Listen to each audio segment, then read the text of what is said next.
Hello दोस्तों, नमस्कार। कैसे हैं आप सब? आई होप कि आप सब अच्छे होंगे और खूब बढ़िया से मन लगाकर पढ़ाई कर रहे होंगे। तो आप लोगों को जैसा कि मैंने कल 30 प्रश्नों की श्रृंखला दी थी आप लोगों को, तो उसी के आगे से आज और कंटिन्यू करते हैं। आज इसमें है काव्य के तत्व, बहुत ही इम्पोर्टेंट प्रश्न है। काव्य का प्रश्न है, इम्पोर्टेंट है, नोट ज़रूर करिएगा। और बहुत अच्छे-अच्छे प्रश्न हैं जो आप लोगों से परीक्षा में पूछे जाते हैं। तो वीडियो को स्किप मत करना और अच्छे से पढ़ाई करना, वन लाइनर है, नोट ज़रूर करना और चैनल पसंद आता है लाइक कर दीजिएगा, एक का प्यारा-सा कमेंट भी कर दिया करिए यहाँ क्लास कैसी लगी आपको।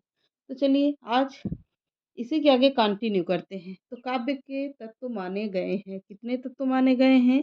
काव्य के 2 तत्व माने गए हैं। कितने तत्व माने गए हैं? तो काव्य के 2 तत्व माने गए हैं। अगला प्रश्न है महाकाव्य के उदाहरण हैं।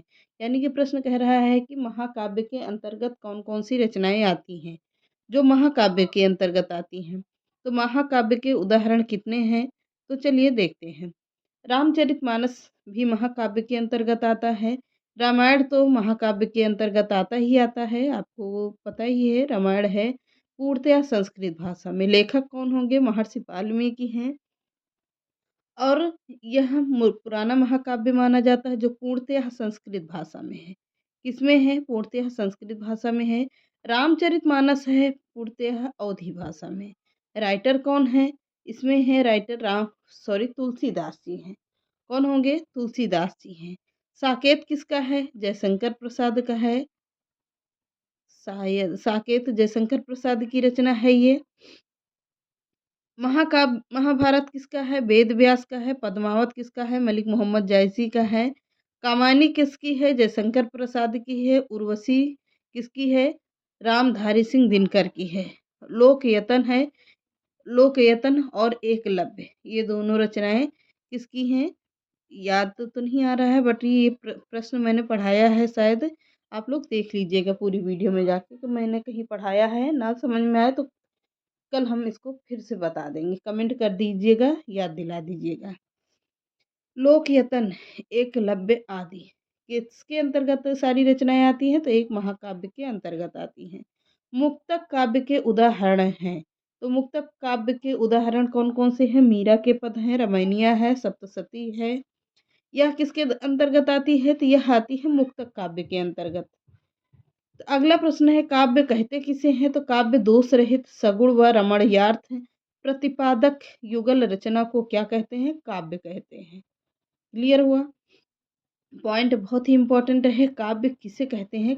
कभी कभी प्रश्नों में पूछ लेता है कि काव्य किसे कहते हैं। दोष रहित सगुण एवं रमणीयार्थ प्रतिपादक युगल रचना को क्या कहते हैं? काव्य कहते हैं।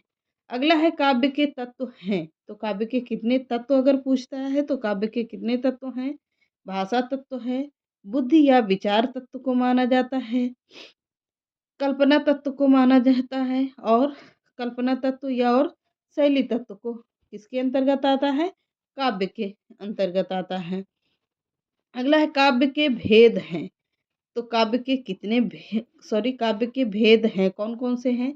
प्रबंध, महाकाव्य और खंड काव्य के अंतर्गत आता है।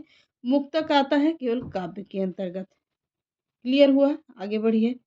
वामन के काव्य प्रयोजन माना है। तो वामन ने काव्य प्रयोजन माना है, कौन कौन से माना है या किसे माना है? तो दृष्ट प्रयोजन को प्रीति आनंद की प्राप्ति होता है दृष्ट प्रयोजन से। अदृष्ट से क्या होता है? कीर्ति की प्राप्ति होती है। यानी कि अदृष्ट का मतलब होता है ना देखने वाला, दृष्ट का मतलब होता है केवल महसूस करने वाला होता है कीर्ति की प्राप्ति, और दृष्ट मतलब देखना होता है। तो प्रीति आनंद की प्राप्ति किसके अंतर्गत आती है? तो दृष्ट प्रयोजन के अंतर्गत आती है। अदृष्ट आती है कीर्ति, अदृष्ट प्राप्ति कीर्ति प्राप्ति के अंतर्गत आती है। अदृष्ट का मतलब होता है ना देखना, केवल सुनना और महसूस करना और उसके पर अमल करना। अगला है भामह की काव्य परिभाषा है। तो भामह की काव्य परिभाषा क्या है? शब्दार्थों सहित काव्यम।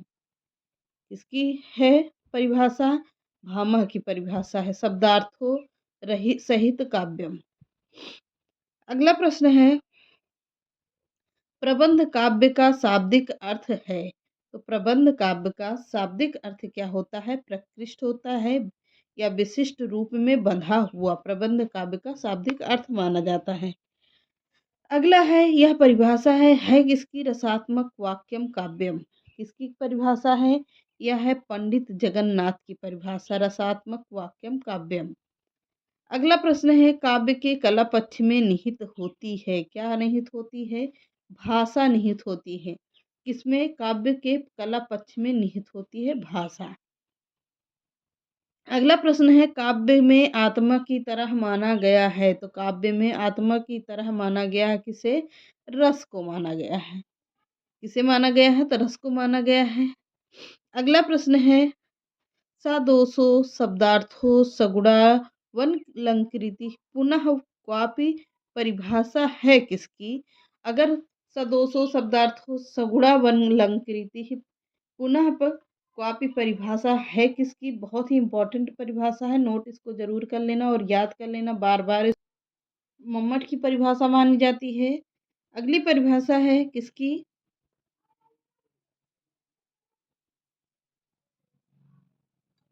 अगली है, काव्य के तत्व विभक्त किए गए हैं, कितने वर्गों में किए गए हैं? 4 वर्गों में किए गए हैं।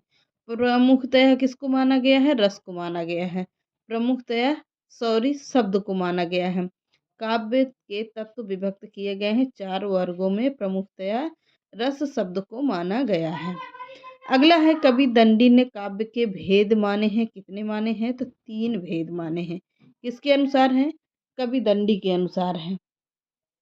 अगला प्रश्न है, रमणीयार्थ प्रतिपादक शब्द काव्यम की परिभाषा दी है किसने?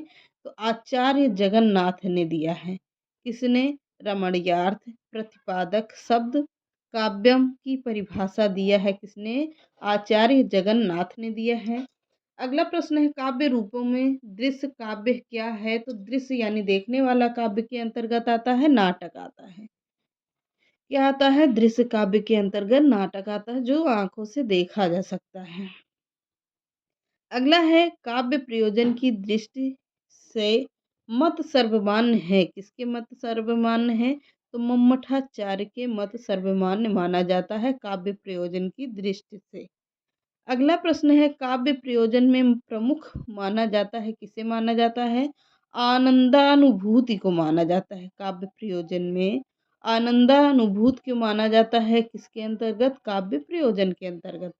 अगला प्रश्न है, काव्य रचना का प्रमुख कारण क्या होता है? तो काव्य रचना का प्रमुख कारण हेतु है, और हेतु का अर्थ होता है क्या? प्रतिभा का होता है।